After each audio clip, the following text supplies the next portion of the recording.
श्रीमद् भागवतम के तीसरे स्कंद के चौथे अध्याय के 26वें श्लोक को देख रहे हैं। इससे पहले वाले श्लोक में आपने सुना था कि विदुर जी ने प्रार्थना किया था कि आप हमें उस परम ज्ञान को बताइए जिससे भगवान की लीला के तत्व का प्रकाशन हो जाए, और जो भगवान ने आपसे कहा था। तो उद्धव जी ने नहीं बताया, यद्यपि सारे कारण बताए थे कि आप विष्णु के भृत्य हैं, और सत्य भी था। क्या वो हाँ, इसमें क्लियर अनक्लियर हो कि वो हाँ लैग हो रहा है, लैग नहीं हो रहा है, वो नेट दे रहा हूँ नहीं तो यहाँ पे ठीक कर रहा है। तो उद्धव जी ने उनको वह ज्ञान नहीं दिया। उनको कहा गया था कि आप भगवान के भृत्य हैं और अपने सेवकों का उद्धार आप करते ही, अन्यथा आप तो कृतार्थ हैं, आपको किसी जगह भ्रमण करने की जरूरत है नहीं। श्लोक देख लीजिए तो समझ में आएगी बात। 25वां श्लोक देखेंगे। विदुरवाच ज्ञानं परं स्वात्मरः प्रकाशं यदाह योगेश्वर ईश्वरस्ते वक्तुं भवान्नोर्हति यद्धि विष्णोर्भृत्या स्वभृत्यार्थ कृतश्चरन्ति। तो कह रहे हैं कि विदुर जी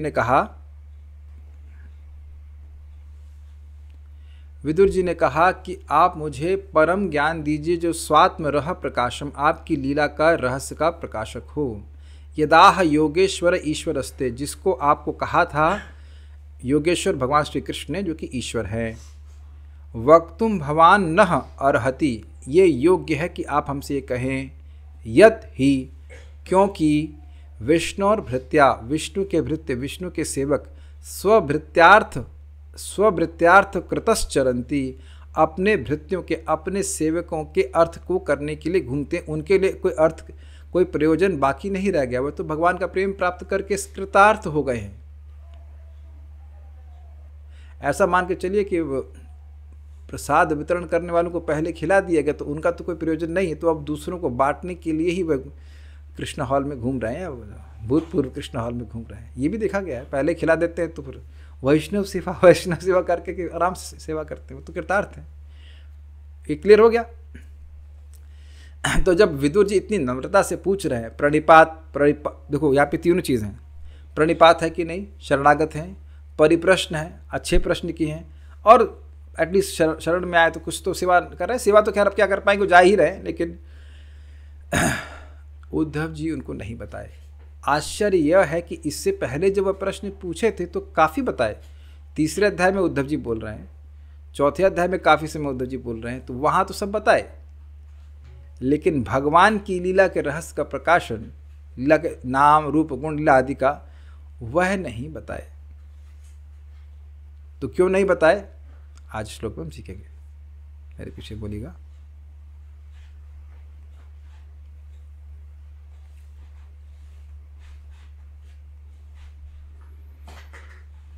उद्धव उवाच ननु ते तत्त्वसंराध्य ऋषिः कौशारवोऽन्तिके।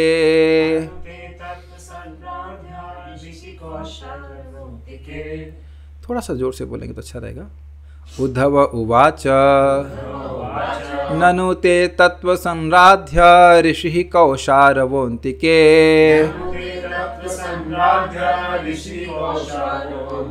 साक्षात् भगवतादिष्टो मर्त्यलोकं जिहासता।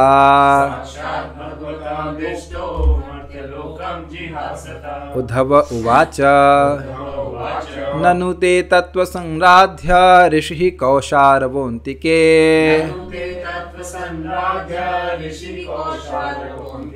साक्षात् भगवतादिष्टो मर्त्यलोकं जिहासता। उद्धव उवाच ननु ते तत्त्वसंराध्य ऋषिः कौशारवोऽन्तिके। साक्षात् भगवतादिष्टो मर्त्यलोकं जिहासता। उद्धव उवाच ननु ते तत्त्वसंराध्य ऋषिः कौशारवोऽन्तिके। साक्षात् भगवतादिष्टो मर्त्यलोकं जिहासता।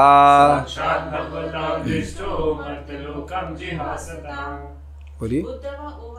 उद्धव उवाच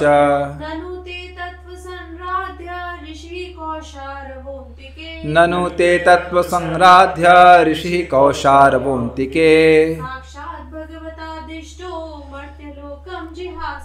साक्षात् भगवतादिष्टो मर्त्यलोकं जिहासता।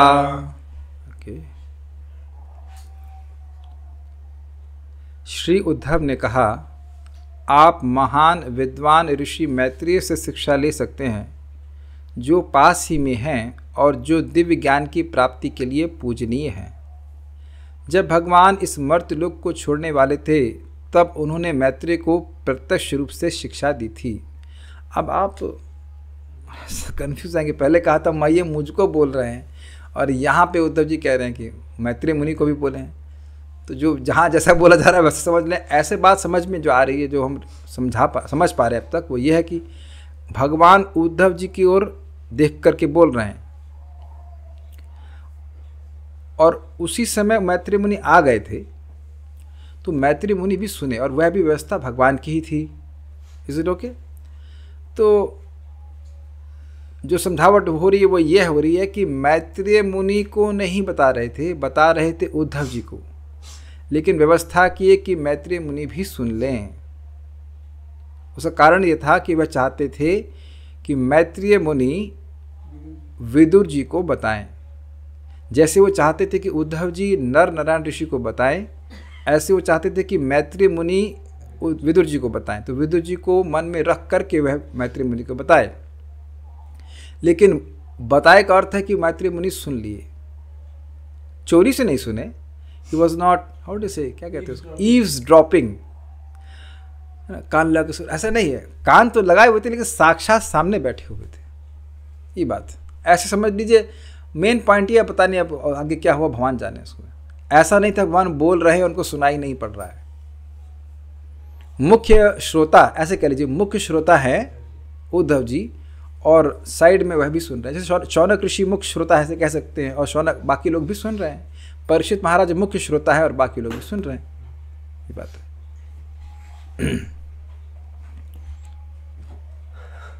उद्धव जी ने कहा, ननु का मतलब होता है निश्चित ही।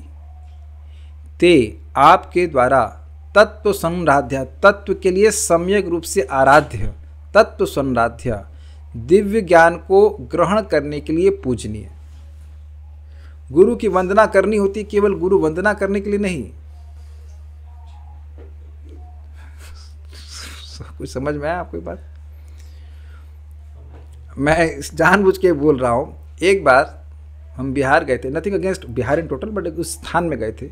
तो वहाँ कुछ हम लोग को पता नहीं क्यों बुला लिया था। तो हम ब्रह्मचारी आश्रम पे थे, हम लोग गए वहाँ पे। तो एक IIT पटना के बाहर के स्थान था, वहाँ कुछ प्राइज़ वितरण हो रहा था बच्चों की पढ़ाई का। तो हम लोग आए, तो हम लोग के चरण धुलाने के लिए वो आगे हमने कहा भाई ये सब तो नहीं हम कर पाएंगे, ये सब नहीं हो पाएगा। जाके बैठ गए हम लोग।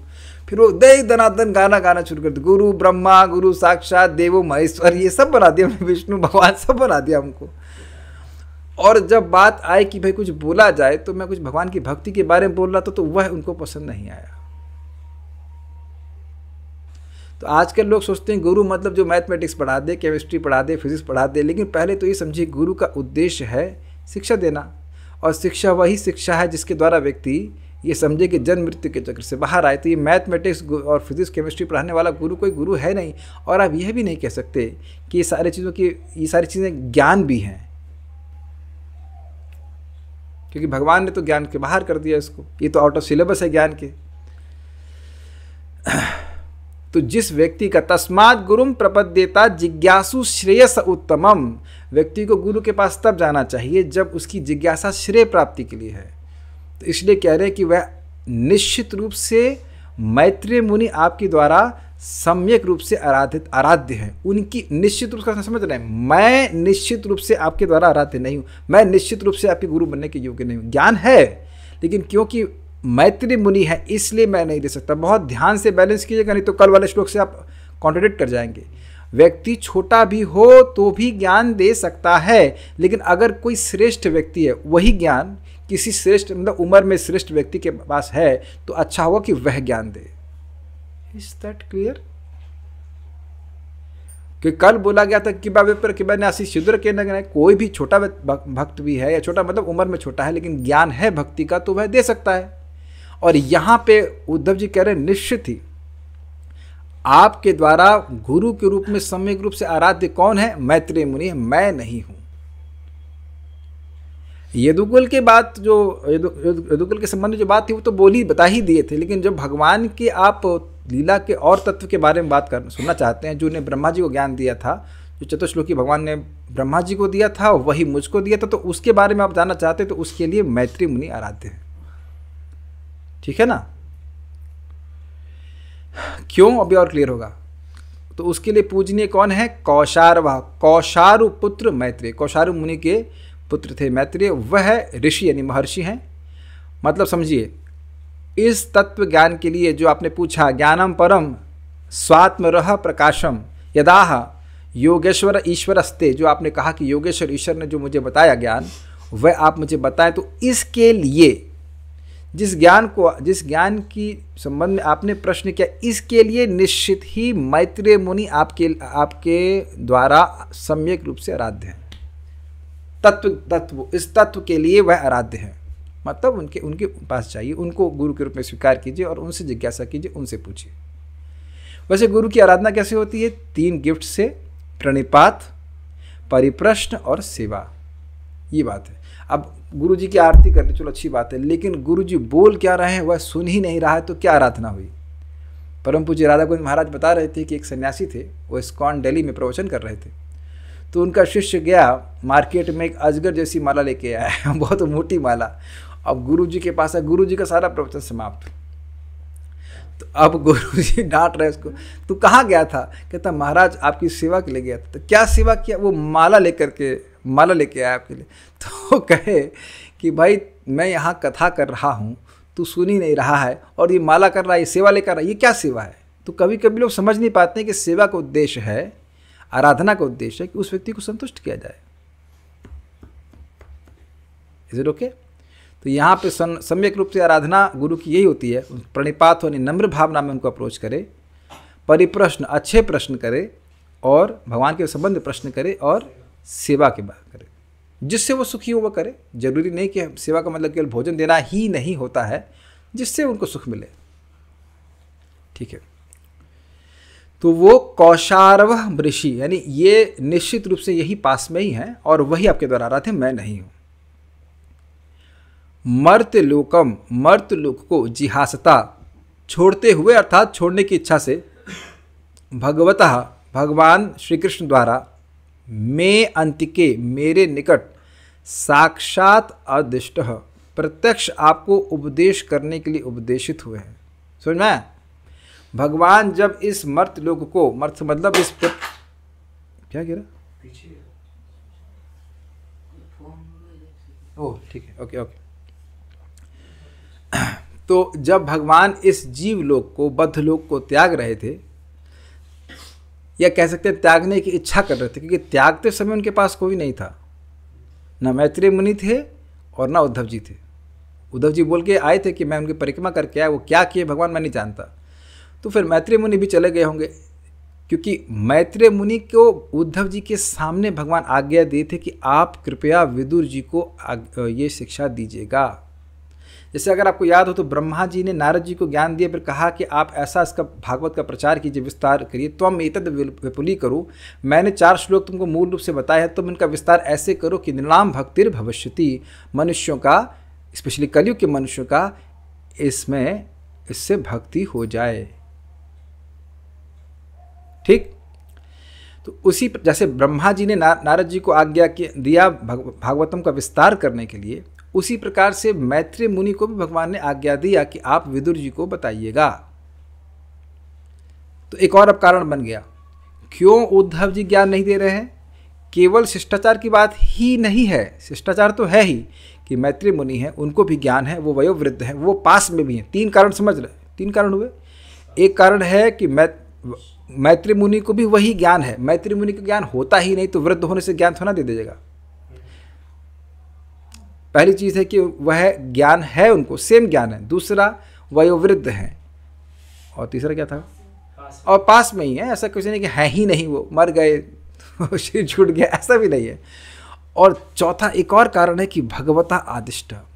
तो अब मान लो ये कहते कि मैं जाऊंगा उनके पास, वो ज्ञान न दें तो आपसे तो हमारा विश्रम है, आप तो हमारे संबंधी जानने वाले, वो न दें तब तो कहते नहीं, भगवता आदिष्ट, भगवान की आज्ञा, भगवान की अवज्ञा वह नहीं कर सकते हैं। Is it not? जैसे आप समझिए, बात बड़ी अद्भुत है। ईश्वरपुरी पाद के ही शिष्य हैं गोविंद, और ईश्वरपुरी पाद के ही शिष्य है श्रीमंत चैतन्य महाप्रभु। लेकिन ईश्वरपुरी पाद ने गोविंद को कहा कि आप मेरे जाने के बाद, मतलब मेरे शरीर छोड़ने के बाद, श्रीमंत चैतन्य महाप्रभु के पर्सनल सेवक बनना। अब ये बात गड़बड़ है। गड़बड़ इन द सेंस कि शिष्टाचार की दृष्टि से एक व्यक्ति अपने गॉड ब्रदर को, अपना गुरु भाई को व्यक्तिगत सेवक नहीं बना सकता है। लेकिन दोनों के लिए शिक्षा थी, शिक्षा नहीं, सारी आज्ञा थी। ईश्वरपुरी पाद की आज्ञा थी कि यह चैतन्य महाप्रभु की सेवा करें, और चैतन्य महाप्रभु के लिए भी आज्ञा हो गई ना कि वह इसको सेवक के रूप में स्वीकार करें। समझ आ गया? तो अब उद्धव जी के सामने आज्ञा भगवान दिए, तो अगर उद्धव जी मैत्री मुनि को, तो अगर उद्धव जी ज्ञान देते तो भगवान की अवज्ञा होती कि नहीं? और मैत्री मुनि ज्ञान नहीं देते तो अवज्ञा होती। और विदुर जी को भी भगवान की आज्ञा मानते हुए मैत्री मुनि से ही सीखना चाहिए। समझ में आ गया इस कारण से क्यों नहीं दिया? सब बैलेंस करना है। ऐसा नहीं था कि केवल उम्र में छोटे हैं तो ज्ञान नहीं दिए, क्योंकि ज्ञान दिए थे, उनको कृष्ण कथा बताए थे। अग्रीड? सब बैलेंस कर लिया। बहुत सूक्ष्म बातें हैं, ठीक है।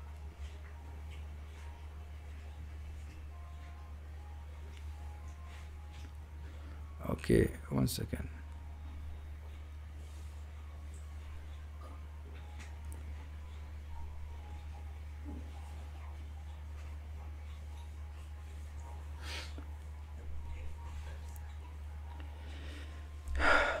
सूक्ष्म बात नहीं समझ आई। क्या सूक्ष्म बात नहीं समझ में आई?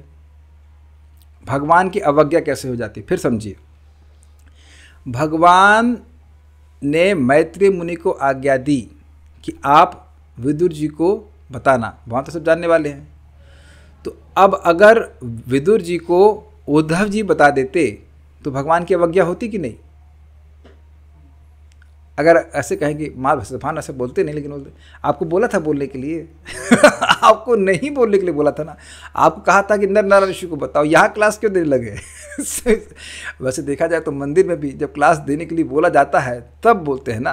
कोई भक्त बोला आप मंदिर में क्लास क्यों नहीं देना? हमने कहा क्योंकि देने के लिए नहीं बोल रहे हैं, अभी जब बोलेंगे तो हम देंगे, अभी जब बोल ही नहीं रहे तो क्या वहाँ जा करके माइक पकड़ ले?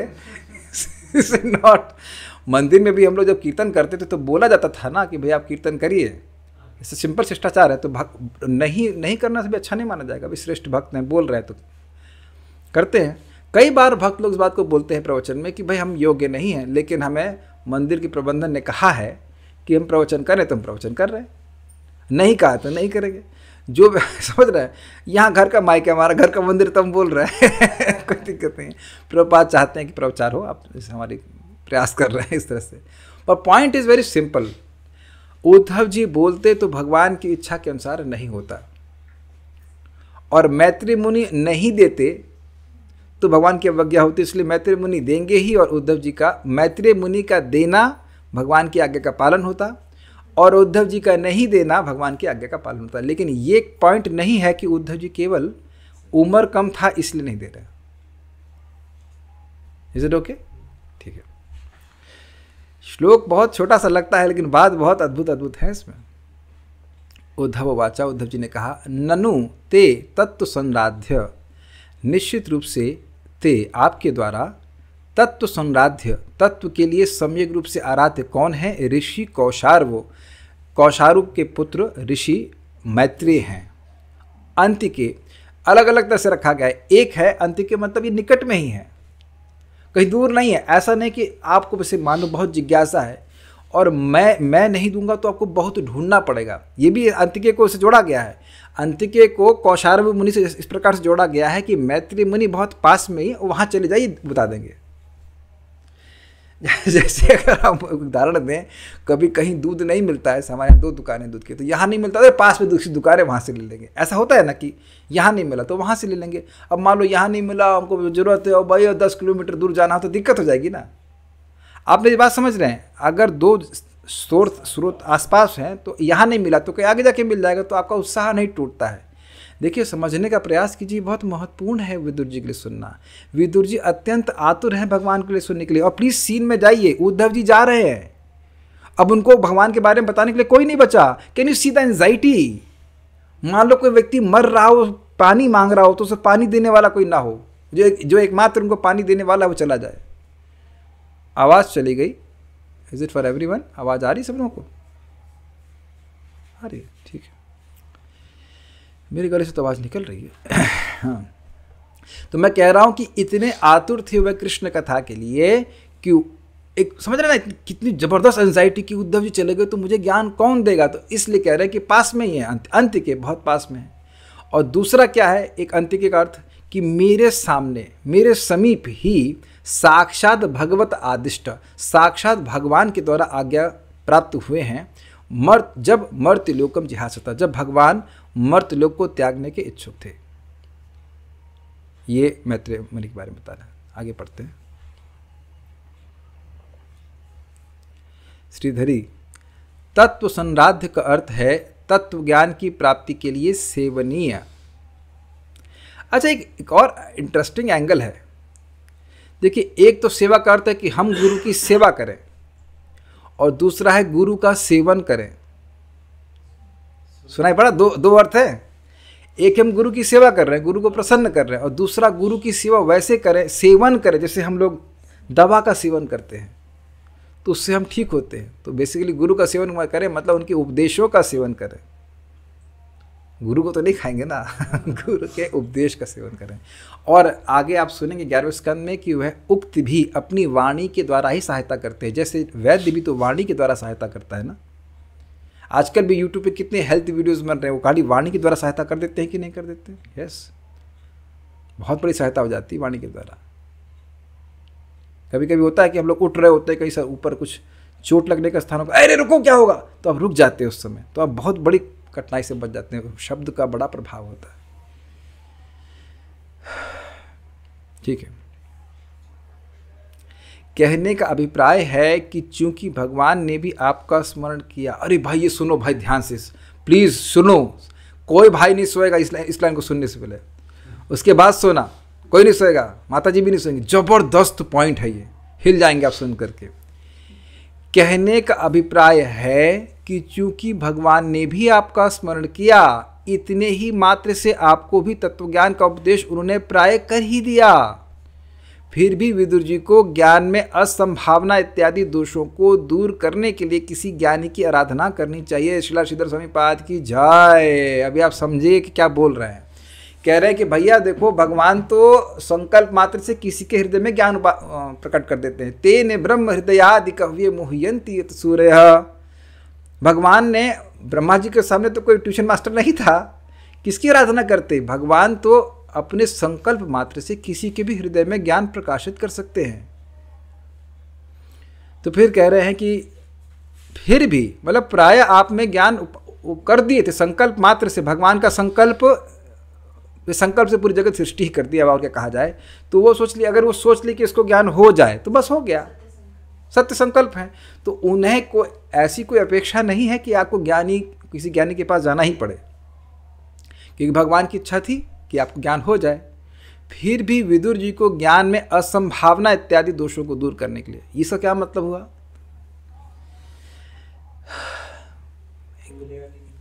मतलब हो सकता है वो जो ज्ञान, भाई भगवान ने ज्ञान मैत्री मुनि को साक्षात दिया, तो हो सकता है कि ज्ञान में कुछ त्रुटि हो, जो मैं समझ पा रहा हूँ इस बात को, तो इसलिए गुरु से कंफर्म कर लेना चाहिए। जैसे मैं एग्जाम्पल दे रहा हूँ, श्री सनातन गोस्वामी जी, वह चैतन्य महाप्रभु से पूछें के आमी केने आमाय जारा तापत्रय, मैं कौन हूँ, भक्ति वृक्ष फर्स्ट चैप्टर, और मुझे दुख क्यों सता रहे हैं। तो सनातन गोस्वामी को महाप्रभु कहते हैं कि भाई आप पूरी तरह सेल्फ रियलाइज्ड हो और 3 प्रकार के ताप आपको में एग्जिस्ट ही नहीं करते हैं, फिर भी साधु का स्वभाव होता है कि वह बार बार पूछता है।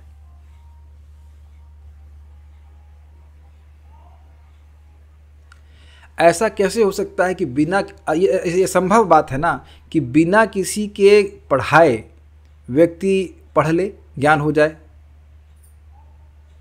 अग्रीड, ये संभावना, तो ये असंभावना का दोष आ जाएगा ना। कोई पूछे विदुर जी कहाँ से पढ़ के आए, तो आगे किसी से नहीं पढ़ के आए, तो लोग थोड़ा आश्चर्य हो जाएंगे, भाई ये कैसे हो गया। जैसे मैं कहूँ कि मुझसे कोई पूछे कि भाई आपके दीक्षा गुरु कौन है, तो परम पूज्य राधानाथ महाराज, और मैं कहूँ कि कोई कहे दीक्षा किसी, नहीं कोई नहीं, भगवान से सीधे दीक्षा ले लिया। भगवान से दीक्षा लेके आए आप, ये बात कुछ हजम नहीं हुई। देखिए ये एक अद्भुत बात है, हम इसे पहले भी सुन चुके हैं कि व्यासदेव जी समाधिस्थ होकर के श्रीमद् भागवतम को लिखे हैं। अभी बात जो श्रद्धालु है तो स्वीकार कर, लेकिन सामने वाला व्यक्ति तो समझ ही नहीं पाएगा इसका क्या मतलब हुआ, क्योंकि बिना गुरु के ज्ञान होता नहीं है, तो ये तो असंभव बात है ना। तो ऐसा कैसे हो जाएगा कि बस केवल हृदय में ज्ञान प्रकाशित हो जाएगा बिना किसी गुरु के। भगवान के पास ही संभव है, लेकिन भगवान प्रोसीजर यही बना है कि गुरु से व्यक्ति को ज्ञान स्वीकार करना पड़ता है।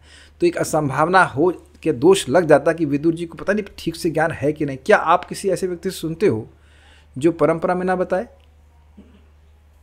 अरे ये क्या ये आप बताइए, क्या आप मेरी कोई ऐसी बात स्वीकार करेंगे जो मैं आचार्यों से विरुद्ध जाके बताऊं कि मेरा ये अंडरस्टैंडिंग है, मुझे भगवान ने रिवील किया है। तो ये थोड़ा अजीब सा लगे ना कि ये ज्ञान, कोई नई बात बोलूं मैं और वो कहीं ना प्रभुपाद बोल रहे हैं ना आचार्य बोल रहे हैं, तो कहेंगे ये क्या बोल रहे हैं भाई, ये तो असंभव बात सी लग रही है कि सीधे आपको भगवान ज्ञान प्रकाशित कर रहे हैं। अच्छा, वो ज्ञान और किसी आचार्य को प्रकाशित नहीं किया, केवल आप ही नए आचार्य बन गए प्रकाशित करने के लिए। अग्रीड, तो ये बात नहीं स्वीकार्य होगी। तो इसलिए वो कहे कि आप मैत्री मुनि के पास जाइए। उसके लिए आपको मैत्री महर्षि की ही सेवा करनी चाहिए, मेरी नहीं। ननु शब्द से निश्चित ही आपको मैत्री मुनि की सेवा करनी चाहिए, मेरी नहीं, क्योंकि मेरे सामने ही भगवान ने आपको उस ज्ञान को प्रदान करने के लिए उनको आदेश दिया था। समझ में आ गया? मुझको भगवान नहीं बोले कि तुम ज्ञान दो, उनको बोले ज्ञान देने के लिए। आप लोग इस बात को थोड़ा समझिए, आप लोग शायद ना समझ पाएँ। कभी आप लोग इस्कॉन में, बुफे की बात नहीं कर रहा हूँ, बिठा करके भक्त लोग बैठे हुए हो और आप सर्विंग किए हैं प्रसाद। कुछ लोग ने मेरे अंडर में अगर कभी सेवा किया हो तो बोला था तुम पोहा ही बांटोगे, सब प्रसाद है, क्या है, तुमको इतना चम्मच देना है, नहीं देना से अधिक। मुझे अच्छे से समझ रहे हैं आप लोग, करे होंगे लादनी शक्ति माता जी, आप तो करी हैं, इज नॉट। तो माता जी ये जूस ही बांटेंगी, तो कहें कि भाई हम अगर पोहा बांट देंगे तो क्या नुकसान है? नहीं, आज्ञा मिली है कि आप पोहा ही बांटेंगी, आप जो है जूस ही बांटेंगे। आप समझ में आ गया? तो उद्धव जी को आज्ञा मिली कि भाई ये जो ज्ञान है आपको दिया है ना डिस्ट्रीब्यूशन की तरह, आप जाकर के नर नारायण ऋषि को ही बांटेंगे, और मैत्री मुनि आप कहाँ बांटेंगे जी? विदुर जी को। बस समझ में आ गया, ये हिसाब किताब है। नारद जी को लाइसेंस मिला है, जिसको देखेंगे उसको बांटेंगे। तो प्रभा जी बोल दी ना, आमार आज्ञा गुरु हैया तार ऐ देश, जा रे देखो तारे कहो कृष्ण उपदेश। महाप्रभु ये नहीं कह रहे जा रे देखो तारे कहो कृष्ण करणामृत, बिकॉज वह भी कृष्ण कथा है, लेकिन इतनी उच्च कोटि की है, इतनी उत्कृष्ट है कि उसको कोई समान लोग डाइजेस्ट नहीं कर पाएंगे। एक बार श्रीला भक्ति ठाकुर जी ने, भक्ति सिद्धांत सरस्वती ठाकुर जी ने अपने पिता को पूछा कि क्या मैं कृष्ण करणामृत छाप सकता हूँ? कहते हाँ, एक कॉपी अपने लिए। समझ में आया आपको? तो महाप्रभु ने कहा गीता को उपदेश सबके लिए है बराबर से, तो आप उसको दीजिए। तो ये हम सब लोगों के लिए आज्ञा है कि गीता के टीचर बन सकते हैं। कौन, किसकी अथॉरिटी पे? भगवता आदिष्टा, साक्षात भगवता आदिष्टा। कोई कहे कि किस अथॉरिटी पे आप गीता बोल रहे हैं? गीता, ये भगवान गीता बोल रहे हैं। इसमें 18.68 पे बोल रहे हैं कि जो भक्तों को ज्ञान देता है उसको मुझे सबसे अधिक प्रिय है। ठीक है ना? तो आदेश नहीं मिला था अथॉरिटी से, इसलिए नहीं दे रहे। ओके।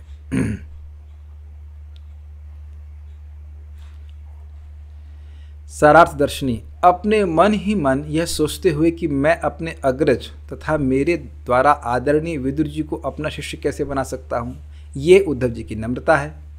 अतः उद्धव कहते हैं, हे महाभाग, मैंने भगवान के मुख से जो सुना है, जैसा कि मैंने बताया भी है, वह यह है कि भगवान के प्रिय समस्त यदुगुण देह त्यागे बिना ही अपने अपने धाम में स्थित हैं। तो ये बात उद्धव जी ने बताई थी, इज इट नॉट? किंतु यदि आप भगवान के जन्म कर्म आदि के विषय में प्रश्न कर रहे हैं तो मैत्रेय को ही आपका गुरु होना चाहिए। समझा गया? ये टॉपिक हम बता दिए, वो टॉपिक के लिए आप उनके पास चाहिए। अग्रीड? ठीक है। ननु अर्थात निश्चय ही तत्व अर्थात भगवान के स्वरूप के संबंध में जिज्ञासा से स्ववृत्त्यार्थकृत अर्थात लोक को भक्त बनाने का कार्य कर रहे मैत्री ऋषि को गुरु के रूप में सम्राध्य अर्थात पूजा जाना चाहिए, ना कि मुझे, क्योंकि ममांत के अर्थात मेरे समक्ष उन्हें इसके उपदेश हेतु साक्षात भगवत आदिष्ट अर्थात भगवान द्वारा प्रत्यक्ष रूप से आदेश दिया गया था। अब ये बड़ा सुंदर बात है। अब आप श्लोक क्रमांक 25 को देखेंगे तो कहेंगे कि वक्तुम भवानोर्हत यद्धि विष्णुर भृत्यासु भृत्यार्थ कृतश्चरन्ति, निश्चित ही आपको ये योग्य है कि आप मुझे बोलें। क्यों बोलें? क्योंकि भगवान विष्णु के भक्त अपने भक्तों के अर्थ के करने के लिए घूमते रहते हैं। तो उन्होंने कहा, यहाँ पे उद्धव जी कह रहे हैं कि ये जो आपने बोला बिल्कुल सही है, लेकिन इसकी आज्ञा मुझे नहीं मिली है, इसकी आज्ञा मैत्रेय मुनि को मिली है कि अपने भृत्यों के अर्थ के लिए, अपने सेवकों के अर्थ को पूरा करने के लिए वह घूमते हैं। बिल्कुल सही बोला आपने, सिद्धांत बिल्कुल सही है, लेकिन इसकी आज्ञा मुझको नहीं प्राप्त है, इसकी आज्ञा मैत्रेय को मुनि बोले। आप मेरे भृत्य नहीं हैं। जब मैत्रेय मुनि से भगवान ने कहा कि आप विदुर जी को बताइए, तो मैत्रेय मुनि बहुत उम्र के हैं। मैत्रेय मुनि किसके मित्र हैं? मैत्रेय मुनि किसके मित्र हैं? व्यास देव जी की। तो व्यास देव जी क्या हैं? विदुर जी के पिताजी हैं, तो चाचा हो गए एक तरह से। तो चाचा से ज्ञान स्वीकार कर सकते हैं। वो उद्धव जी चाचा जी को ज्ञान कैसे दे सकते हैं, लेकिन विदुर जी चाचा जी से ज्ञान ले सकते हैं। अग्रीड? समझ आ गया ना?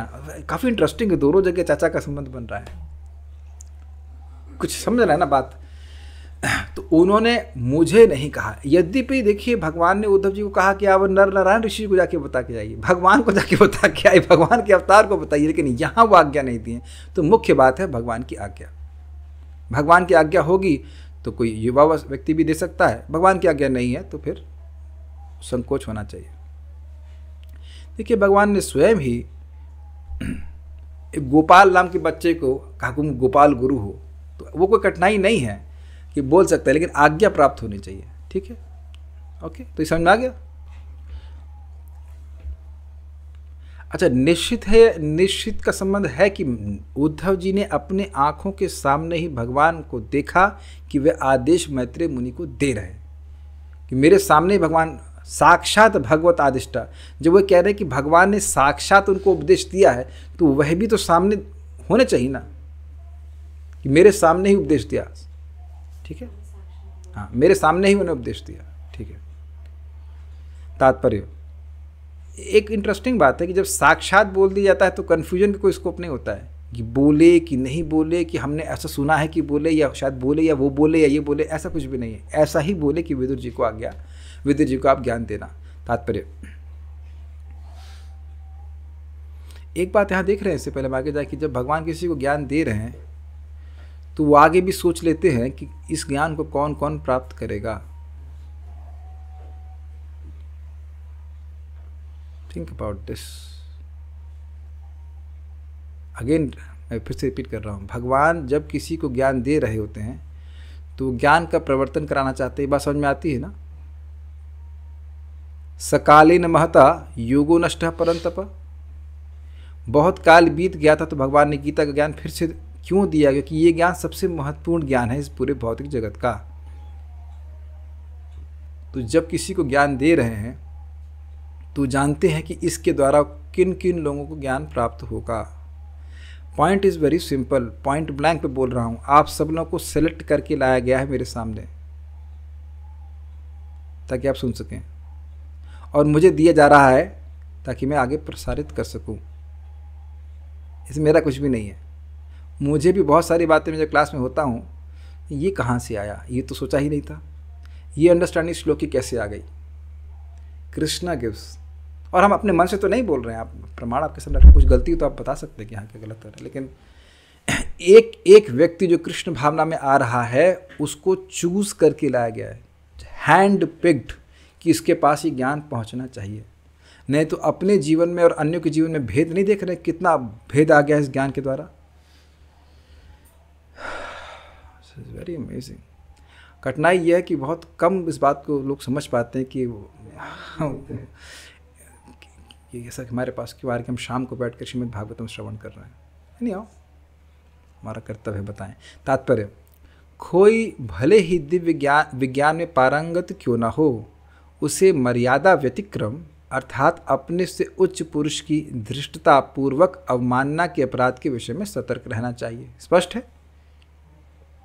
शास्त्रों के आदेशानुसार मनुष्य को मर्यादा व्यतिक्रम नियम का उल्लंघन करने के प्रति अत्यंत सतर्क रहना चाहिए, क्योंकि ऐसा करने से उसकी आयु, उसका ऐश्वर्य, यश तथा पुण्य और सारे जगत के शुभाशीषों का विनाश होता है। एक इसमें छोटी सी लीला बताऊंगा आपको।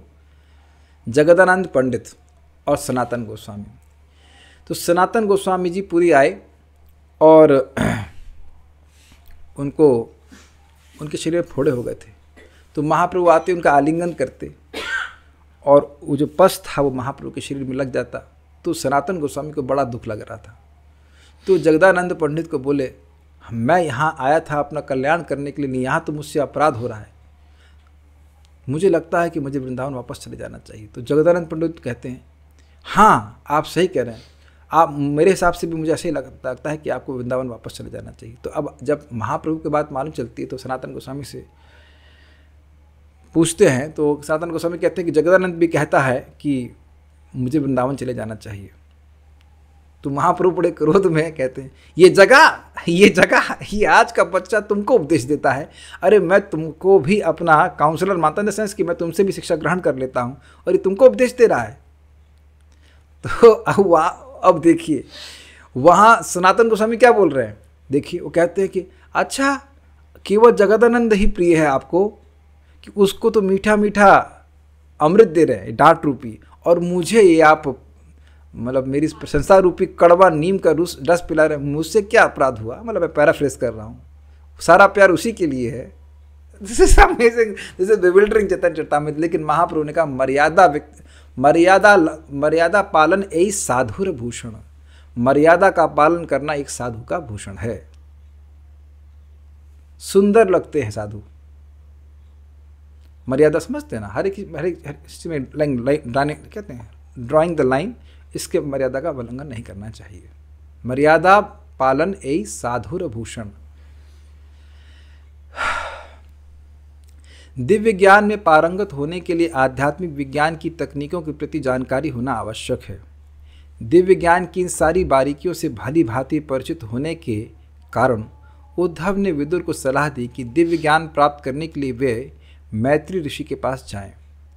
विदुर उद्धव को अपना गुरु मानना चाहते थे, किंतु उद्धव ने यह पद स्वीकार नहीं किया, क्योंकि विदुर उद्धव के पिता जितनी उम्र के थे, अतएव उद्धव उन्हें शिष्य रूप में स्वीकार नहीं कर सकते थे, विशेष रूप से जब मैत्रेय पास में ही उपस्थित थे। देखिए एक इम्पॉर्टेंट बात आ जाती है जहाँ पे हम बोल दे रहे हैं कि अगर हमारे दीक्षा गुरु मतलब वर्तमान हैं जगत में, तब कोई व्यक्ति को अधिकार नहीं होता है कि वह स्वयं दीक्षा दे। लेकिन अगर दीक्षा गुरु स्वयं कहते हैं कि आप दीक्षा दीजिए, तब व्यक्ति दीक्षा दे सकता है। एक पॉइंट आ जा रहा है, मैं एटिकेट का पॉइंट बता रहा हूँ, समझ रहे बात। जैसे परम पूज्य जय अद्वैत महाराज हैं अभी भी, लेकिन उनके शिष्य वो दीक्षा नहीं देते, लेकिन उन्हें आज्ञा दी तो परम पूज्य कदम कानन महाराज बहुत सारे लोगों को दीक्षा दी। एक एग्जाम्पल दे रहा हूँ मैं, लाइक दैट, ठीक है ना। ये नहीं कि मतलब योग्य हो गया तो बस अब लाइक दैट। तो कहीं प्रभु जी शिक्षा का तो हमें महाप्रभु प्रभुपाद गुरु महाराज सबसे है, वो तो पीछे लगे, तू बोल क्यों नहीं रहा है, तू भगवान के बारे में बोल क्यों नहीं रहा है। Is it not? And that should also be done in the mood off service. वह भी व्यक्ति को सेवा के भावना में होना चाहिए, क्योंकि कि ये जितने भी जीव हमारे सामने हैं, जीव से मतलब मनुष्य हमारा कर्तव्य है कि इनकी हम सेवा करें। Think about this, you are nursing them. कुछ समझ पा रहे हैं? हर व्यक्ति को भवरोग सताया हुआ है, तो हम अपना भी उद्धार कर रहे हैं, अपने शुद्धिकरण के लिए कर रहे हैं कृष्ण कथा का प्रचार, और दूसरे लोग को भी कृष्ण का स्मरण हो, उससे उनकी नर्सिंग होती है। नर्सिंग समझ रहे ना? डॉक्टर ने बोल दिया कि तुम भागवत ये दवा दो, तो जाकर नर्स ही तो दवा वो इंजेक्शन लगाती है, हर बार डॉक्टर तो नहीं आता है, तो वो उनके अनुगत्य में ही तो कार्य कर रही है ना। I think this is very clear. मैं इसलिए बोल रहा हूँ कि एक बार मैं हॉस्पिटलाइज हुआ था, दोबारा नहीं होना चाहता भगवान, लेकिन एक बार हुआ था, तो वो डॉक्टर तो कभी कभी आते थे, नर्स ही बार बार आकर के वही इंजेक्शन जो है ला के चली जाती थी। क्लियर है? तो चीफ हमारे क्या कहते हैं उसको, चीफ मेडिकल CMO है श्रीला प्रभुपाद जी, वो कह रहे हैं कि 16 माला जप करो, 4 नियम का पालन करो, भागवत पढ़ो, भगवद गीता पढ़ो। तो यह सब उनके आदेश के अनुसार ही चल रहा है। ठीक है, ओके। हाँ, ठीक है। नियम यह है कि अपने से बड़े पुरुष की उपस्थिति में उपदेश देने के लिए किसी को उत्सुक नहीं होना चाहिए, चाहे कोई कितना ही दक्ष तथा निष्णात क्यों ना हो। इसलिए ये मैंने एक बड़ी इंटरेस्टिंग चीज़ देखी। परम पूज्य भक्ति बृहत भागवत महाराज प्रवचन कर रहे होते हैं, उनसे प्रश्न किया जाता है, फिर कहेंगे वो अद्भुत हैं, बहुत सेंसिटिव हैं, तो वह उस प्रश्न का उत्तर किसी सीनियर भक्त को बोलते हैं, आप इसका उत्तर दीजिए। This is very amazing. नहीं, एटिकेट का पालन कर रहे हैं, वो व्यासासन पे बैठे हैं, प्रश्न उनसे किया जा रहा है और वो उत्तर नहीं देते। कभी कभी उत्तर देते हैं और कभी कभी उत्तर नहीं देते, कहते हैं इसका उत्तर ये श्रीला प्रभुपाद जी के शिष्य देंगे। वेरी, देखा है आपने? Very amazing. हाँ, ऐसा देखा गया है। वो एक अलग बात है, डरने की बात नहीं बोल रहा मैं, कह रहा हूँ कि वो एटिकेट पालन कर रहा है। वेरी नाइस, ठीक है। इसलिए उद्धव ने विदुर जैसे वयोवृद्ध व्यक्ति को एक अन्य वयोवृद्ध व्यक्ति मैत्रेय के पास भेजने का निर्णय लिया। लेकिन देखिए, ये नियम नहीं है कि आप अगर बूढ़े हैं तो बूढ़े व्यक्ति के पास ही जाएंगे ज्ञान प्राप्त करने के लिए, ऐसा नहीं है। यहाँ एक पर्टिकुलर केस बन रहा है कि उसी ज्ञान के विषय में 2 लोग पारंगत है, तो उधर भेज दिया। वे भी निष्णात थे, क्योंकि भगवान मर्त लोक से प्रयाण करते समय उन्हें भी स्वयं उपदेश दिया था। चूंकि उद्धव तथा मैत्रेय दोनों ही को सीधे भगवान ने उपदेश दिया था, अतएव दोनों को विदुर का या अन्य किसी का गुरु बनने का अधिकार था। किंतु वयोवृद्ध होने के कारण मैत्रेय को विदुर का गुरु बनने का पहला अधिकार था, क्योंकि विदुर आयु में उद्धव से काफ़ी बड़े थे। देखिए, एक बात ध्यान दीजिए, उद्धव जी को अधिकार नहीं था, ये प्रभुपाद ने नहीं कहा। पहला अधिकार मैत्रेय मुनि का था। समझ आ गया? मैत्रेय मुनि नहीं होते तो फिर उद्धव जी बताते। ये बात है। ज्ञान से वंचित करने की इच्छा उद्धव जी की नहीं थी, केवल सदाचार का पालन करने की इच्छा थी। ठीक है, नेक्स्ट। किसी मनुष्य को लाभ तथा यश के लिए सस्ता आध्यात्मिक गुरु बनने के लिए उत्सुक नहीं होना चाहिए। अब एक इंटरेस्टिंग बात है, पहले पढ़ लेते इसको। अपितु केवल भगवान की सेवा के निमित्त ही गुरु बनना चाहिए। अब इसका क्या मतलब है? लाभ और यश क्या है? भौतिक वस्तुएं हैं। पैसा आएगा या यश मिलेगा, ये है भौतिक वस्तु। और भगवान की प्रसन्नता है हाईएस्ट आध्यात्मिक वस्तु। तो भगवान की प्रसन्नता के लिए कोई गुरु बनना तो बहुत अच्छी बात है, लेकिन चीप पॉपुलैरिटी के लिए अगर कोई गुरु बन रहा है तो वह तो निकृष्ट हो गया ना। और आप एक इंटरेस्टिंग बात देखना, कौन व्यक्ति चीप गुरु बनना चाहता है? सॉरी, क्षमा कीजिए, ऐसे नहीं। जो व्यक्ति चीप गुरु बनना चाहता है वो कभी इंद्रिय संयम के बारे में न तो खुद अभ्यास करेगा और न वह दूसरों को बताएगा, क्योंकि ये बहुत बड़ा प्राइस है। मैं फिर से रिपीट कर रहा हूँ, अगर इंद्रिय संयम हम स्वयं करेंगे तभी ज्ञान प्राप्त होता है। तो जो व्यक्ति इंद्रिय संयम के बारे में नहीं बता रहा है कि भाई सुबह उठने की जरूरत नहीं है, कुछ भी खाओ सब चलता है, whatever दे में से हम और किसी का नाम नहीं रख रहे, लेकिन कहीं भी चीज़ें ईजी बता रहा है। देखो, हम ऐसे नाम नहीं रखना चाहते, फिर अपराध बनता है। आप इससे समझ लीजिए कि जो इंद्रिय संयम नहीं, जो भक्ति के इंद्रिय संयम, ऐसा नहीं कि आप सूखे पड़े जा रहे हैं, ऐसा कुछ नहीं। जो सिंपल प्रपात ने बताया, 4 नियमों का पालन करो, 16 माला का जप करो, हरे कृष्ण मंत्र का आप 4 नियमों का पालन करो, अवैध स्त्री संग नहीं करना, शराब नहीं पीना, चाय भी नहीं पीना, मांस नहीं खाना। मैं इसलिए बोल रहा हूँ, तक कोई नया व्यक्ति सुन रहा हो, और जुआ भी नहीं खेलना। ये सिंपल बेसिक तपस्या बताई गई है कलयुग में। तो अगर कोई ये तपस्या भी नहीं बता रहा है तो मतलब वह चीप शिष्य चाहता है। चीप शिष्य जो पूर्ण प्राइस नहीं देना चाहते, बहुत महंगा है, कुछ डिस्काउंट कीजिए, कहो बहुत महंगा, बहुत महंगा है, एक नियम तो छोड़ दीजिए इसमें, समथिंग लाइक दैट। तो उनका कोई उद्देश्य नहीं कि आध्यात्मिक प्रगति हो, ठीक है ना। देखिए, कोई शिष्य संघर्ष कर रहा है, एक अलग बात है, कम से कम प्रयास कर रहा है, लेकिन अब कोई छोड़ ही दिया है उसको कि हमें करना ही नहीं है, तब तो फिर उसको he wants to take Krishna consciousness cheaply. और आप देखेंगे प्रभुपाद बार बार इसी बात पे हैमर कर रहे हैं, सेंस ग्रेटिफिकेशन, लोग को इंद्रिय तृप्ति को कम करो, इंद्रिय तृप्ति को 0 पे ले आओ, एटलीस्ट नहीं, मतलब ये स्टैंडर्ड है, धीरे धीरे कम करते चले जाइए। इसलिए इस्कॉन के फॉलोअर्स हमेशा कम ही रहेंगे। और उसका कारण क्या है? प्रभुपाद जी ने कहा हम चंद्रमा बनाना चाहते हैं, क्योंकि एक चंद्रमा सभी को प्रकाश देता है और सारे तारे मिल करके भी एक व्यक्ति को प्रकाश नहीं दे पाते। इट्स वेरी इंटरेस्टिंग ना। तो कभी आपको लगे कि भाई ये सब इतने नियम क्यों है, सुबह उठो, ये करो, जप करो, रोज जप करो, अरे कभी चीट डे भी होना चाहिए, है ना, इत्यादि इत्यादि, वो सब क्यों? चंद्रमा बनना है। और आप देखेंगे कि चंद्रमा जैसा कूलिंग तेज आ जाता है। अगर भगवान की भक्ति के बारे में बताएंगे तो वह व्यक्ति आपको यही कहेगा, प्रभु जी या माता जी आप अगर नहीं आए होते हमारे जीवन में तो हम जलते ही रहते, है ना। देख रहे हैं चंद्रमा, क्या बताइए आज तक कभी हमारी जो जलन है किसी तारे ने दूर करी है? नहीं, चंद्रमा का प्रकाश शीतलता लाता है।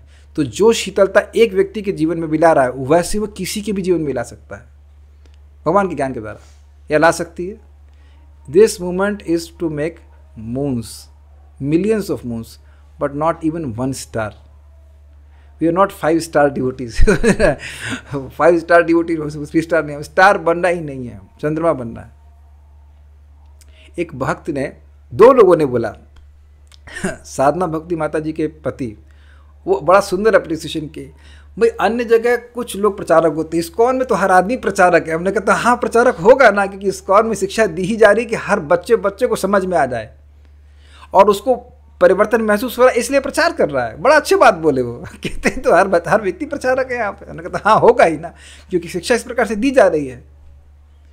और दूसरा एक और व्यक्ति बोले कि हाँ आप, मतलब हमारे यहाँ पे मतलब कुछ लोग बहुत बड़े चढ़े रहते हैं, लेकिन इस्कॉन में सबका उत्थान होता है, सब भक्ति करते हैं, सब लोग भगवान के बारे में जानने लगते हैं। और यही प्रभुपाद जी का उद्देश्य भी, प्रभुपाद लेक्चर में कहते हैं, हम चाहते हैं कि कूली भी एक गुरु बन जाए, रिक्शा वाला भी गुरु बन जाए। That is Prabhupada intention. और इसी प्रकार से सरल भाषा में ज्ञान को प्रकाशित करना है। तो समझ में आ गया होगा कि सस्ता आध्यात्मिक गुरु बनने की कोई मतलब जरूरत नहीं है, ठीक है। भगवान कभी भी, ये एक्चुअली मैं एक भक्त को बता रहा था कि वो प्रचार करते थे, 200 लोग को झुंड लेकर के आ गए, कभी 250 लोग के लेके आ गए। हमने कहा बचा कौन उनमें से? एक भी नहीं बचा। तो मतलब क्या हुआ?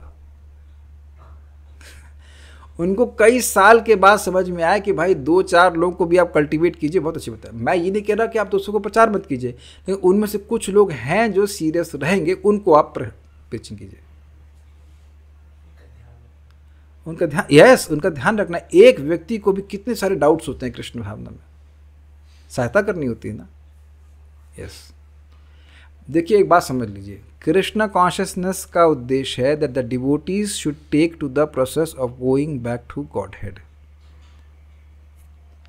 वस्तुतः हमारे प्रचार का उद्देश्य ये होना चाहिए कि व्यक्ति ठान ले कि मुझे भगवान के धाम वापस जाना है। नॉट, क्या कहते हैं, इट्स नॉट अ विशी वॉशी प्रोसेस। अच्छा थोड़ा समय और यहाँ थोड़ा सा ये कॉम्प्रोमाइज़, थोड़ा सा वो कॉम्प्रोमाइज़। बहुत अच्छी तरह से महाराज ने समझाया था कि भाई इंद्रिय विषय हमको दबाने अलग बात है, लेकिन हम दबेंगे नहीं। मतलब हम सरेंडर नहीं बोलेंगे, वो हम पर मतलब दबा दे हमको इस युद्ध में, एक अलग बात है। लेकिन ये नहीं कि हम हार मान के बैठ जाएं। Very nice statements, very nice statements. बहुत बहुत गंभीर है। तो ये शिक्षा ट्रेनिंग दी जानी पड़ती है। अब इसमें बड़ा इंटरेस्टिंग, उस भक्त को मैंने बोला तुम प्रचार क्यों नहीं करते हो? कहते प्रभु वो एक्सपेक्ट करने लगते कि हम परफेक्ट हैं। तो हमने कहा तो तुमको मेहनत करनी पड़ेगी ना परफेक्ट बनने के लिए, तुम उस मेहनत से क्यों बचना चाहते हो? अगर वो मेहनत करोगे तो तुम परफेक्ट बन भी जाओगे। अग्रीड। एक बात ध्यान रखिएगा कि हम में से कोई परफेक्ट है नहीं, हम लोग का शरीर भी हमेशा सही नहीं रहता है। मैं भी साधना कर रहा हूँ, आप लोग भी कर रहे हैं, क्या सब हर दिन एक जैसा तो होता नहीं है। तो ये उम्मीद नहीं करना चाहिए कि हर व्यक्ति हर दिन एकदम परफेक्ट कर लेगा, that will be wrong. Even from me, आप मुझसे उम्मीद नहीं कर सकते मैं हर दिन एकदम बढ़िया से माला कर पाऊंगा। आप लोग कर लेते हैं हर दिन बढ़िया से, नहीं भाई आप जैसे वैसे मैं भी हूँ, कोई अलग तो हो नहीं, इज इट नॉट। लेकिन परफेक्शन हमारा ये है कि हम लोग एटलीस्ट परफेक्शन के लिए प्रयास तो कर रहे हैं ना। आप लोग देख ही रहे हैं ना, इस प्रकार से है। हम तो मैं कभी लिखा हूँ कि शुभ कृष्णदास निष्ठ, शुभ कृष्णदास रुचि के स्तर पर, शुभ कृष्णदास भगवत प्रेम, ऐसा तो कुछ है नहीं। जब होगा तो अपने आप ही होने लग जाएगा। अभी हम भी संघर्ष कर रहे हैं, मजा आ रहा संघर्ष करने में, क्या दिक्कत, संघर्ष में भी आनंद है। लेकिन पॉइंट इज़ वेरी सिंपल कि इस जब आप दूसरों को बताने के लिए कुछ भी आचरण कर रहे हैं तो आपका तो परफेक्शन बढ़ रहा है ना, कि नहीं बढ़ रहा है? अकेले बैठे हुए समय मस्ती मार रहे हैं, सुट्टा पी रहे हैं, क्या फर्क पड़ रहा है? Is it not? इसमें एग्जाम्पल दे रहा हूँ, हमारे जूम में एक भक्त दबा के सो रहे थे बिल्कुल बढ़िया से, तो मैं स्पॉटलाइट पे डाल दिया तो एकदम से सकपका गया कि अरे सब लोग देख रहे हैं कि हम कैसे जब कर रहे हैं। समझ में आ गया ना कि जब आप प्रचार कर रहे हैं तो कितना आचरण अच्छा रखना पड़ता है। And that is very powerful. Your words, what is that? Your actions speak so loud, I can't hear your words. आपका बर्ताव इतना तेज बोल रहा है कि आपके शब्द हमको सुनाई नहीं पड़ रहे हैं। It's very simple. भगवान कभी भी मर्यादा व्यतिक्रम की दृष्टता को सहन नहीं करते। जैसे कि भी हमने एक और जगह देखा था, भगवान ने इस लीला का सहारा लिया था कि यदु कुमार जाकर के ब्राह्मणों का मजाक कर दिए, याद आ रहा ना? और 2 या 3 लोगों ने मजाक किया और पूरे यदुकुल का नाश हो गया। This is so powerful. मनुष्य को चाहिए कि अपने निजी लाभ तथा यश के लिए वयोवृद्ध गुरुओं को प्राप्त सम्मान में ऊपर चढ़ी ना करे। एक इंटरेस्टिंग बात है, इसको एक और एंगल समझिए। जैसे मैं यह कहूँ कि भाई प्रभुपाद जी ये कह रहे हैं लेकिन ये वो ऐसा इतना सही नहीं है, मैं आपको बता रहा हूँ अर्थ, बस हो गया, खत्म कहानी। यानी कि मैं अपना यश और फैलाना चाहता हूं कि मैं प्रभुपाद जी से श्रेष्ठ हूं। समझ आया बात? This is wrong. आपने देखा होगा कि जब मुझे बात समझ में नहीं आती है तो मैं क्या कहता हूं, भाई हमको नहीं समझ में आ रहा है कि प्रभुपाद जी यहाँ पे क्या कह रहे हैं, हमको तो ये समझ में आ रहा है, हमको नहीं समझ आ रहा प्रभुपाद जी बात क्यों कह रहे हैं। एक अपने सीनियर भक्त को पूछा, प्रभुपाद यहाँ पे ऐसा कह रहे हैं तो क्या अर्थ है? तो बोले तो तुम प्रभुपाद से पूछो ना, हमसे क्यों पूछ रहे? उनको भी क्लियर नहीं हुआ तो कहते हमसे क्यों पूछ रहे हो? Quite interesting. तो वो बात आप उससे छोड़ दीजिए ना कि हमें प्रभुपाद की बात समझ में नहीं आ रही है। ये तो नहीं कह सकते हम ये कि कैसे कहीं गलत है, अपना नया एक्सप्लेनेशन देने चालू कर दें। Make sense? Be very careful about this things, क्योंकि भगवान कहीं दूर नहीं है, हमारे हृदय में बैठे और देख रहे कि हम क्या बोल रहे हैं, और उनका प्रसन्नता सब सर्वोपरि है। अग्री जी। छद्म गुरु के लिए ढिठाई करना आध्यात्मिक साक्षात्कार में प्रगति के लिए अत्यंत घातक है। प्रचार करना बहुत लाभकारी है, लेकिन ढिठाई का मतलब होता है बीइंग ऑडेशियस, मतलब कि मैं बहुत श्रेष्ठ हूँ, ऐसा करके बोलना ये सब गलत है। बहुत सिंपल है, आप पूरी भागवत में बार बार देखेंगे कि भक्तों ने वही रिपीट किया जो पूर्ववर्ती आचार्यों ने बोला है। यही बात ब्रह्मा जी ने बताई, याद है आपको? सुखदेव गोस्वामी ने परीक्षित महाराज को कहा ये जो आपने प्रश्न की ना, यही जो है ब्रह्मा जी ने नारद जी को बताया। इसी प्रकार से उत्तर दिया जाता है, seeking the reference of previous acharyas. Okay. एक भक्त पूछ रहे हैं, seniority is always in terms of age और is it in terms of spiritual advancement? जो ने प्रश्न किया है, बड़ी प्रसन्नता हो रही कि आप आए अच्छे प्रश्न कर रहे हैं। एज से सुपीरियरिटी होती ही नहीं है आध्यात्मिकता में, यहां आपने ध्यान नहीं दिया। दोनों लोग एक प्रकार से ज्ञान को धारण किए थे, उसमें फिर एज की बात आ गई, इसलिए उन्हें बोला। ऐसे तो हम लोग की एज कितनी है? आपकी एज कितनी है? गलत बोला, अनादि काल से तो हम लोग पढ़े हुए हैं ना, सब लोग की उम्र बराबर ही है, क्योंकि इन माइनस इन्फिनिटी चल रहा है सबका, तो कहाँ अकल आई हमारी? एक बार एक कोई व्यक्ति वृद्ध होंगे और कुछ अंट संट बोल रहे थे, तो एक भक्त भी वहाँ पे था, तो वो कुछ बोल रहा होगा, भगवान की बात तो उनको समझ में नहीं, तो कहते हैं अरे क्या समझ रहे हो कि हमारे बाल ऐसे ही पके हैं। कई बार बोला क्या समझ रहे हो हमारे बाल ऐसे ही पके हैं, तो भक्त बोलती है हाँ भैया ज्ञान के मसाले से पकाए हैं। और बड़ा गुस्सा हो गया, मारपीट की नौबत आ गई। पर मुझे राधा नाथ महाराज इस बात को बोले, there are many fools, there are many old fools roaming around. महाराज ऐसे शब्द इस्तेमाल नहीं करते, मैंने लेक्चर में सुना है, there are many old fools roaming around. बहुत सारे मूर्ख बुढ़े अगर कहा जाए घूम रहे हैं और उल्टा ही ज्ञान देंगे। आपको याद है ना भरतपुर का बुढ़ा, हम कई बार बोल चुके हैं, वो वृद्ध ही थे और बोले क्या करता है ये किसी आदमी ने लिखी है गीता, तुम लोग को भ्रमित क्यों कर रहे हो। तो क्या वृद्ध होने से ज्ञान हो जाता है? आप लोग वृद्ध होने से अरबी बोलना सीख जाते हैं? क्या केवल टाइम पास होने से ज्ञान होता है? नहीं। अगर आपको याद हो नेटवर्क इंस्ट्रक्शन में, इंद्रिय संयम जो व्यक्ति करेगा उतना ही व्यक्ति के ज्ञान प्रकाशित होगा। It has nothing to do with age so to speak. लेकिन यहाँ दोनों ही लोगों को बराबर ज्ञान था, इसलिए ऐसा बोला गया, शिष्टाचार का पालन किया जा रहा है। ठीक है, सुबोधिनी बड़ी इंटरेस्टिंग है। देखिए, तत्व का उपदेश तो भगवान ने किया है, केवल आचार्यवान पुरुष वेद, यह पुरुष ज्ञान पा सकता है, वह पुरुष ज्ञान पा सकता है जिसने गुरु किया। ये शास्त्र का वचन है।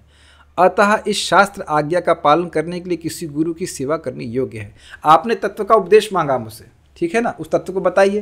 तो कह रहे हैं मैं क्या बताऊं, तत्व का उपदेश तो भगवान ने किया है, और उस तत्व को जानने के लिए गुरु के पास जाना चाहिए। ये बात सत्य है। इसलिए भगवान ने आज्ञा की है कि मैत्रेय की ही तुम्हें तत्व ज्ञानार्थ सेवा करनी चाहिए, क्योंकि वह ऋषि हैं। भक्त तो मैं भी हूं, भगवत भक्त वो भी हैं, लेकिन कह रहे हैं कि वो ऋषि भी हैं। आया था ना शब्द यहाँ पे ऋषि, कौशारबो ऋषि, तो ऋषि लोग ज्ञान देते हैं ना। तो एक और इनकी विशेषता बता रहे हैं कि भाई ऋषि भी हैं तो वह ज्ञान दें आपको। भगवदीय होते हुए भी उनमें ऋषित्व होने की विशेषता दिखाते हैं। भगवान के भक्त हैं ही, तो भगवान का भक्त तो गुरु होता ही है, प्लस वह अब ऋषि भी हैं। यह शंका भी नहीं करनी चाहिए कि वह मुझे नहीं बताएगा, बताएंगे होना चाहिए, क्योंकि भगवान ने उन्हें आदेश दिया है, इसलिए अवश्य तुम्हें कहेंगे। आप ऐसा मत सोचना कि आप चले जाओगे और मैत्री मुनि के पास जाऊंगा, कहेंगे मैं नहीं बताता। ये बहुत खतरनाक बात है, आप हल्के मत लीजिए इसको, हल्के मत लीजिए। उद्धव जी चले जाएंगे तो कहाँ मालूम चलेंगे, इनको जीपीएस से ट्रैक करेंगे कहाँ पहुंचे उद्धव जी, पीछे पीछे भागेंगे, नॉट पॉसिबल। अग्रीड। वैसे एक बात हम लोग छोड़ दे रहे हैं, अंतिके तो बोल रहे हैं, लेकिन है कहाँ अंतिके। बात हो रही वृंदावन में और उद्धव जी और विदुर जी की, और विदुर जी जाकर के सुने मैत्रेय मुनि से कहा हरिद्वार में। इट्स नॉट सो नियर, मुझे हरिद्वार जाने में 6 बार सोचना पड़ता है, जबकि ट्रेन से जाना होता है। दिस इज इंटरेस्टिंग ना, लेकिन फिर भी पास में ही है। पास में ही है। तो कह रहे हैं कि सोचिए, आप यहाँ प्रश्न करें, पास में एक ऋषि हरिद्वार में, वहाँ जाकर के आप उत्तर पूछ लेना। मैं कहूँ यहाँ लोही बाजार में जाके पूछ लेना, तब भी कोई नहीं जाएगा ना। तो आप बताइए कि वहाँ जाते विदुर जी के हरिद्वार जाते, हरिद्वार में आप बताइए, हरिद्वार में एक भक्त, अभी हरिद्वार में एक भक्त थे, कहे वैद्य जी का एड्रेस बताओ, तो मैंने बता दिया। क्या यह एड्रेस बताना विदुर जी के लिए संभव था? कौन बताता उनको कि मैत्रेय मुनि कहाँ है? और मान लो मिल भी जाते, चलो ठीक है, प्रसिद्ध बात है, प्रसिद्ध व्यक्ति मिल जाते, तो आप वो कह देते ना हम नहीं बता रहे, तो थोड़ी दिक्कत हो जाती ना। ऑब्वियसली उसके बाद फिर बद्रिका आश्रम जाते, लेकिन उसमें कितना परेशानी हो जाती। वो कातर है, जैसे मान लो कोई व्यक्ति बहुत भूखा हो तो कितना वो परेशान हो जाता है। मैं अपनी बात कर रहा हूँ, मुझसे भूख नहीं सहन होती है, भूख लगना चालू हो तो प्रसाद लाओ प्रसाद लाओ प्रसाद लाओ, कोई नहीं बगल वाले घर में जाके ले लीजिए, उधर जाके ले लीजिए, नहीं ऐसे नहीं होता। Is it not so? इसलिए कह रहे नहीं, वो बताएंगे ही आपको, क्योंकि भगवान ने आपको उनको उपदेश दिया है। डर लगता है ना कि वहाँ जाए और मिले ही ना कुछ।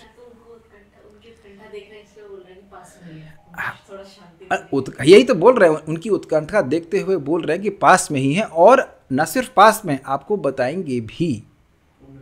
यस, देखिए ये कोई 5 मिनट का प्रवचन नहीं होगा। अब आप देखिएगा उनकी कथा कितनी लंबी चलती, 3रा स्कंद और 4था स्कंद भी तक जा रहा है, तो बैठ के आराम से बताएंगे। ये कहने का आशय है, भगा नहीं देंगे आपको। इसलिए कहा है कि साक्षात भगवत आदिष्ट, साक्षात भगवान ने ऐसा आदेश दिया है, वह भी ऐसे समय में दिया, और ऐसा दिया जो ना कोई प्रश्न करने का रहे और ना संदेह रहे। This is brilliant. वह कहते हैं मर्त्य लोकम जिहासता, भगवान इस मर्त्य लोक को छोड़ रहे थे। तो अब इस तत्व के बारे में भगवान ऐसा बोले हैं कि और कोई प्रश्न करना बाकी न रहे, अर्थात जो तत्व यानी कि भगवान की लीला के प्रकाशन के संबंध में जो आपने ज्ञान पूछा है, उस संबंध में भगवान ने ऐसा वर्णन मैत्रेय मुनि को किया है कि मैत्रेय मुनि के मन में कोई प्रश्न रहे ही नहीं, या उस विषय में कोई प्रश्न बाकी न रहे। यानी कि उस विषय में आप कोई भी प्रश्न करोगे तो मैत्रेय मुनि उसका उत्तर दे देंगे।